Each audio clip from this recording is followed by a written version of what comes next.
সেজে উঠেছে দীঘা। বাঙালি দীপুদা দীঘায় উপচে পড়া ভিড়। দীঘায় প্রত্যেকটি স্নানঘাটগুলোতে সমুদ্র স্নানে মেতেছে পর্যটকরা। নতুন বছর সেলিব্রেট করার জন্য সাজো সাজো রব। বছরের শেষ দিন এবং নতুন বছর সেলিব্রেট করার জন্য আনন্দে মেতেছে পর্যটকরা। জেলা ছাড়িয়ে শহর এমনকি দেশ বিদেশের বহু পর্যটক এসেছে দীঘায়। দীঘা সেজে উঠেছে নতুন রূপে, নতুন সাজে। হ্যাঁ, আমরা প্রত্যেক বছরই দীঘা মানে 31 জানুয়ারি আর 1 জানুয়ারি মানে আমাদের কাছে দীঘা।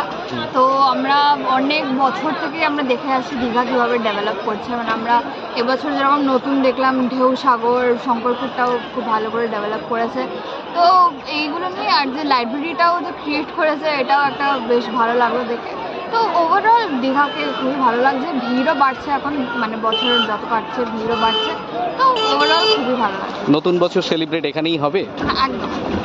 প্রচুর পরিমাণ পর্যটক আসার জন্য দীঘা থানার তরফ থেকে বাড়তি নজরদারি চালানো হচ্ছে।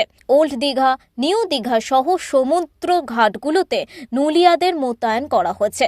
দীঘার প্রত্যেক পার্ক সহ সায়েন্স সিটি, অ্যাকোয়ারিয়ামগুলোতে ভিড় চোখে পড়ার মতো। ব্যুরো রিপোর্ট, ওঙ্কার বাংলা।